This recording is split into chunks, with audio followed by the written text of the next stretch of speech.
Welcome gentleman to the cyber officer defence academy.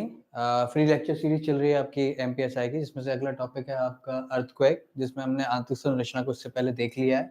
उसके बाद हमने वॉल्केनो को भी उसी वीडियो में देख लिया था, भूकंप ज्वालामुखी को भी देख लिया था। अब जो इसका जो एक लास्ट टॉपिक जो बचता है इस पर्टिकुलर टॉपिक से, वो है हमारा अर्थक्वेक या भूकंप।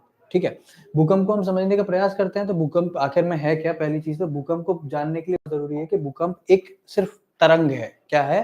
तरंग, यानी कि वेव, जो कि ट्रेवल। तरंग आपने फिजिक्स में अगर पढ़ी होंगी तो दो तरीके की होती है, एक होती है आपकी ट्रांसवर्स और एक होती है आपकी लॉन्गिट्यूडनल। तो ये जो आपकी जो तरंग है वो कैसी है? लॉन्गिट्यूडनल तरंग है। ठीक है, और ये कहाँ से कहाँ पे पैदा होती है? ये धरती के अपने, जो आपको पहले ही पता है कि हमने देखा कि जो पृथ्वी है हमारी कैसी स्फीयर है, सॉलिड स्फीयर है, मतलब ठोस एक गोला है। उसके अंदर कई सारी गतिविधियां होती रहती हैं। उन गतिविधियों के आप होने की वजह से, जिसमें आपस में टकराव या कुछ प्लेटों का आपस में टकराव, या फिर कहो कि मैग्मा के फ्लो की वजह से कोई और चीज़ है, तो तरंगें पैदा होती रहती हैं।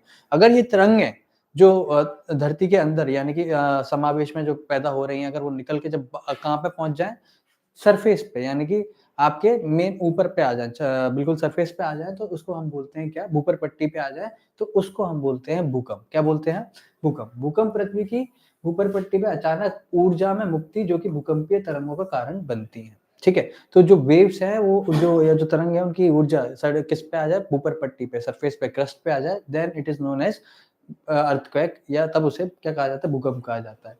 इसके कारण प्लेट गति, यानी कि भ्रंश, ज्वालामुखीय गतिविधि, तीनों में से कुछ भी हो सकता है। ये तीनों एक्टिविटी अपने धरती के अंदर भी होती हैं और धरती के सराउंड में भी होती है, और थोड़ी एक्सप्लोसिव होती है, तो इनकी वजह से तरंगें बनती हैं। तो ये तीनों कारण हो सकते हैं भूकंप बनने के।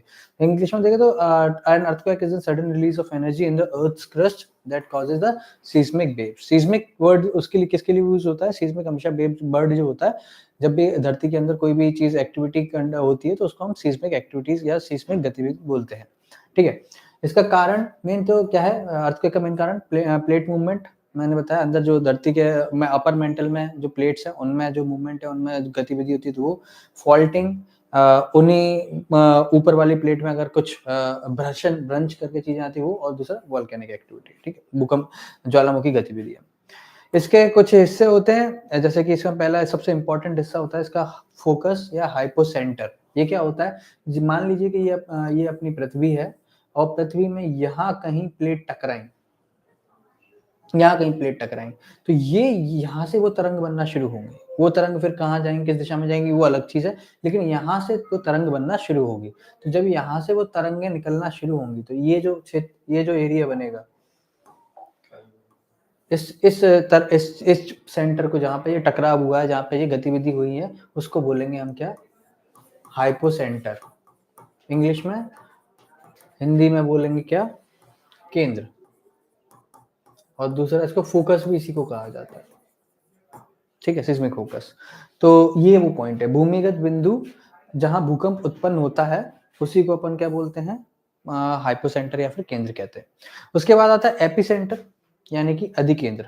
अधिकेंद्र क्या होता है? ये जो जहां टकराव हुआ है, टकराव से बिल्कुल सीधी एक परपेंडिकुलर सीधी लाइन खींचनी है अपन को, कहां तक? 90 डिग्री सीधी। कहां पे? सरफेस पे, यानी भूपर पट्टी पे, यहाँ भूपर पट्टी पे। तो ये जो पॉइंट होगा जहां पे भूपर पट्टी पे इसका सीधा पॉइंट होगा, उसको बोलेंगे हम क्या? एपिसेंटर, या फिर क्या बोलेंगे? अधिकेंद्र। ठीक है, और ये जो तरंगे बन रही हैं इनको हम बोलते हैं अर्थक्वेक वेव्स, भूकंपी या फिर सीस्मिक वेव्स। ठीक है, अब इनके भी अपने अपने तरीके होते हैं।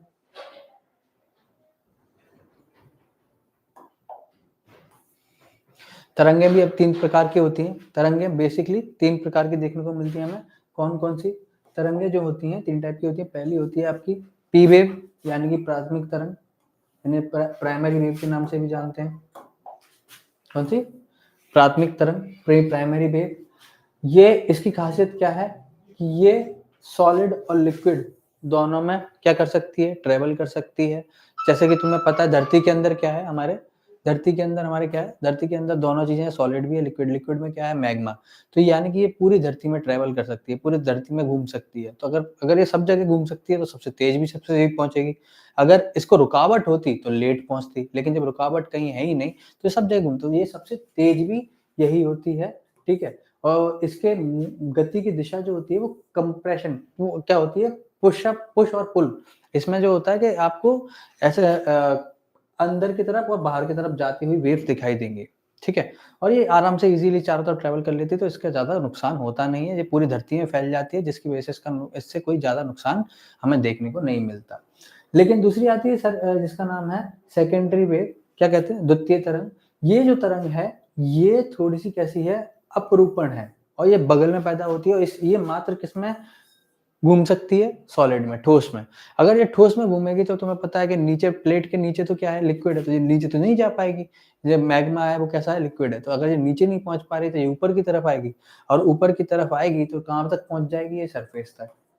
ठीक है? तो ये कुछ वेव्स हैं जो सरफेस तक पहुँच जाती है। इसका जो गति की दिशा रहती है वो बगल में रहती है, मतलब कि धरती के सारे बगल-बगल, अंदर सेंटर में नहीं पहुँच पाती है। ये कहाँ पे नहीं पहुँच पाती?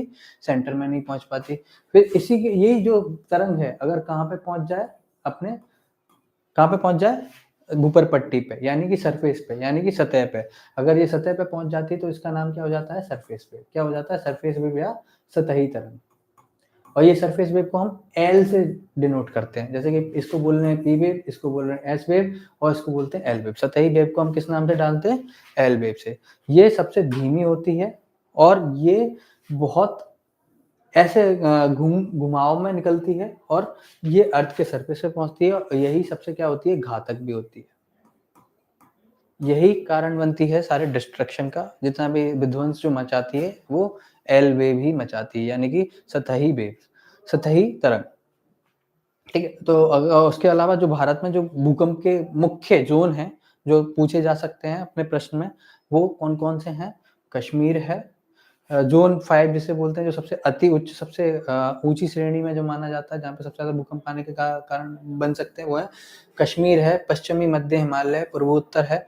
उसके अलावा चौथा ज़ोन है जहाँ गंगा का मैदान, गुजरात है, महाराष्ट्र के भाग का हिस्सा है, केरल है, गोवा है, तटीय क्षेत्र हैं और ज़ोन 2 है आंतरिक प्रायद्वीप क्षेत्र, जो कि अपने भूकंप के क्षेत्रों में शामिल होते हैं।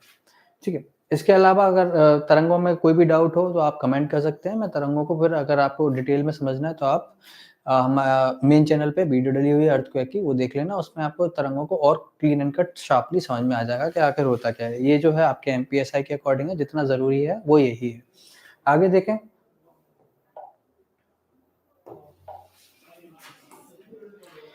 आगे जिसकी अपन बार-बार बात चल रही है, प्लेट सर, ये प्लेट है क्या? आखिर अपन पहली वीडियो से देखते आ रहे हैं, सर आप बार-बार प्लेट बोल रहे हो। तो प्लेट क्या है ना, एक्चुअल में मेन चीज़ वो है, प्लेट को पहले समझो प्लेट है क्या और कहाँ स्थित रहती है।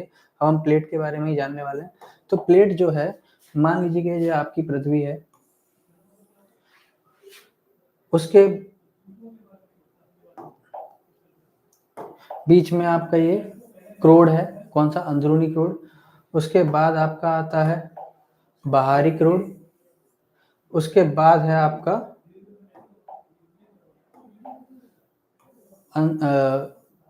मेंटल, कौन सा? निचला मेंटल। और उसके ऊपर फिर आता है आपका ऊपरी मेंटल। अब ये जो है, ये आपको पता है ये कैसा है, पूरा अंदरूनी क्रोड ये है सॉलिड। इसके बाद आपका जो बाहरी क्रोड है ये पूरा लिक्विड। उसके बाद जो आपका निचला मेंटल है वो कैसा है? वो है सेमी लिक्विड या सेमी मोल्टन, आधा पिघला हुआ प्लास्टिक थोड़ा सा। उसके अलावा जो में अब आता है अपना ये वाला में अपर मेंटल यानी ऊपरी मेंटल। ये है आपका पूरा सॉलिड। लेकिन सॉलिड कैसा है? ठोस है, लेकिन कैसा? टूटा हुआ है। क्या इसकी जो घनत्व होता है, घनत्व क्या है? जो आपके लोअर मेंटल यानी कि निचले मेंटल में जो मैग्मा है, उसका घनत्व जो है ये अपर मेंटल से ज़्यादा है। इसकी वजह से ये इसके अंदर डूब नहीं पाता है, इसके ऊपर ही इसे तैरना पड़ेगा। अब जब उसके ऊपर तैर रहा है और ये मूव कर रहा है, तो तैरने के चक्कर में जितने भी इसके टुकड़े हैं, वो जितने भी वो टूटा हुआ जिन हिस्सों में, उनमें आपस में अलग-अलग तरीके से टकराव होते हैं। उन्हीं टकराव को हम क्या बोलते हैं? प्लेट विवर्तनिकी। उन्हीं को हम बोलते हैं क्या? प्लेट विवर्तनिकी। ठीक है, ये अलग अलग तरीके से टकरा सकते हैं। ये जो प्लेट है इनके टुकड़े कितने हैं, 17 टुकड़े हैं लगभग। कितने, इनको याद रखना, कितने ये जो प्लेट है वो कितने हिस्सों में टूटी हुई है, वो 17 हिस्सों में टूटी हुई है और ये 17 टुकड़े आपस में टकराते रहते हैं अलग अलग तरीके से। और जहाँ पे ये टुकड़े होते हैं, वहीं जहाँ पे ये मेन पार्ट है, जहाँ पे से टूटी हुई है, वहीं पे हमें ज्वालामुखी भी ज़्यादा देखने को मिलेंगे, क्योंकि उन दरारों से लावा सबसे जल्दी बाहर आ सकता है और उन्हीं दरारों के आसपास हमें भूकंपीय गतिविधि भी सबसे ज़्यादा देखने को मिलेगी। क्यों? क्योंकि वहीं पे सबसे ज़्यादा वाइब्रेशन और वहीं पे टकराव होने के चांसेस सबसे ज़्यादा होंगे, वहीं पे एक वो तरंग बनने के सबसे ज़्यादा स्रोत मिलेंगे। ठीक है, तो अब इसके आगे देखते हैं तो टकराव कितने तरीके के होते हैं। तो इसमें टकराव जो होते हैं वो 3 तरीके के होते हैं। पहला होता है कन्वर्जेंट टकराव। कन्वर्जेंट टकराव यानी आपस में टकराना। अब इसमें आपस में टकराएंगे तो क्या होगा, या तो इसके ऊपर चढ़ जाएगी या इसके नीचे चली जाएगी। ठीक है, या फिर ये दोनों आप ऊपर चढ़ेगी तो यहाँ पे ऐसे करके कुछ पहाड़ जैसे बन जाएंगे। तो पहाड़ बनने का कारण ये होता है कि जब ये आपस में टकराती हैं और एक दूसरे के ऊपर चढ़ जाती हैं या फोल्ड हो जाती हैं, इसकी वजह से घड़ी हो जाती हैं, उसकी वजह से क्या बनते हैं, पहाड़ बनते हैं। अगर ये नीचे चली जाए तो सर इसका तो आपको अलग अलग कटर दिख जाएंगे। इससे आपको क्या दिखेगी कि एक खाई टाइप की बन जाएगी। मेन चीज दूसरा, ये या तो अगर इस साइड जा रहे थे, अब आगे पीछे जाएंगे। अभी ये आपस में टकराए, अब क्या हो सकता है, ये दूर भी जा सकते हैं एक दूसरे से। अगर ये दूर जाते हैं तो बीच में क्या बन जाएगी, फिर ये खाई बन जाएगी। क्या बन जाएगी, खाई बन जाएगी। ठीक है, और तीसरा बचा कि जब ये वाला मूवमेंट हो गया कि एक इस साइड चला गया, एक इस साइड चला गया, एक इस साइड आ गया, एक इस साइड, आपस में टकराना, दूर जाना। एक और दूसरा तरीका का कौन सा मूवमेंट हो सकता है, दूसरी गतिविधि कौन सी हो सकती है कि ये आपस में भिड़ने की जगह, आपस से दूर जाने की जगह एक साथ ही आपस में घिसटे, ऐसे रगड़े। तो उस जगह पे क्या होगा, उस जगह पे हम बोल देंगे ट्रांसफॉर्म। कौन सा, ट्रांसफॉर्म, या फिर इसको बोलते हैं रूपांतरण। क्या बोलते हैं, रूपांतरण। और डाइवर्जेंट किसको बोलेंगे, जिसमें एक दूसरे से दूर जाएंगे, एक दूसरे से दूर जाएंगे यानी कि अपसारी। और कन्वर्जेंट किसको बोलेंगे, जिसमें एक दूसरे में आपस में ही भिड़ेंगी, तो उसको बोलेंगे अपन अभिसारी। ठीक है, तो अपसारी कौन सी है, जहाँ पे प्लेट एक दूसरे से अलग भागती हैं, दूर भागती हैं। ठीक है, ये इसके फीचर, इनकी वजह से क्या क्या बनते हैं, इनकी वजह से अपन को दरार, घाटी, कटक, मध्यम, अधः, ये सारी चीजें देखने को मिलते हैं। ठीक है, ये अधिकतर अपन को कौन से हिस्से में इसका कोई एग्जांपल, तो इसका एग्जांपल है मध्य अटलांटिक कटक यानी कि मिड अटलांटिक रीजस। उसके बाद आता है कन्वर्जेंट। कन्वर्जेंट में क्या होता है, तुम्हें पता है कि आपस में दोनों टकराती हैं। इस वाले में क्या होता है, आपस में दोनों टकराती हैं, तो जिसकी वजह से यहाँ पे पहाड़ बनने का या खाई बनने का या फिर ज्वालामुखी बनने के ज़्यादा चांसेस मिलते हैं। इसका कोई एग्जांपल तो हिमालय, जो हमारे हिमालय रेंजेस हैं वो इसी का एग्जांपल हैं। और पैसिफिक जो प्रशांत में, जो प्रशांत महासागर में जो मरियाना गर्त है, वो भी इसी का उदाहरण है। उसके अलावा देखते हैं ट्रांसफॉर्म। इसमें क्या होता है, आपस में घिसटती हैं। क्या आती हैं, आपस में खिसकती हैं ऊपर नीचे। ऐसे नहीं कि एक दूसरे के ऊपर चढ़ना, आपस में इधर उधर आसपास घूमती रहती हैं, जिसकी वजह से घिसण होता है, बहुत तेजी से फ्रिक्शन और घर्षण होता है, जिससे भूकंप और फॉल्ट लाइन आने के, यानी कि भ्रंश रेखा बनने के चांसेस होते हैं और भूकंप आने के चांसेस रहते हैं। इसका एग्जांपल, भ्रंश रेखा कहाँ पे मिलती है हमें, सैन एंड्रियास में। सैन एंड्रियास कहाँ पे, यूएस कैलिफोर्निया, अमेरिका में कैलिफोर्निया क्षेत्र में हमको इससे बनी हुई क्या, भ्रंश रेखा देखने को मिलती है, जो कि प्लेट विवर्तनिकी की कौन सी, रूपांतरण प्रकार की वजह से बनी हुई क्या है, जमीन है। ओके, तो ये हो गया आपका पूरा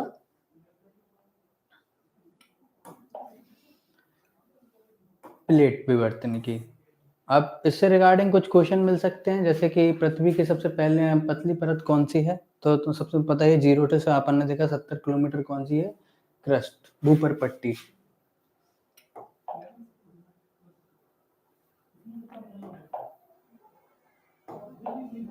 भूपर पट्टी। ठीक है, दुर्बल मंडल की गहराई क्या है, दुर्बल मंडल तुमने एस्ट्रोनॉस पर देखा था, तुमने देखा था 100 से 350 किलोमीटर। सबसे विस्फोटक ज्वालामुखी कौन सा है भैया, बता दो कौन सा है, तो ये है प्लेनियन और वल्केनियन, ऐसे प्लेनियन। ठीक है, बाकी जो इसके रिगार्डिंग एमपीएसआई के रिगार्डिंग क्वेश्चन है वो मैं अगली वीडियो में बताऊंगा, जिससे इस टॉपिक से जितने भी क्वेश्चन बन सकते हैं वो सारे मैं लेके आऊंगा। और इससे आगे हम जो भी करेंगे क्या क्वेश्चन के थ्रू करेंगे, जिससे क्या होगा, जल्दी से जल्दी क्वेश्चन और कॉन्सेप्ट खत्म हो जाए। इससे हम हमारे पास समय बहुत कम है, तो अब हम ज़्यादा से ज़्यादा क्वेश्चन प्रैक्टिस करेंगे। कॉन्सेप्ट समझने के लिए आप मेन वीडियो देख सकते हैं मेन चैनल से। जय हिंद, जय भारत।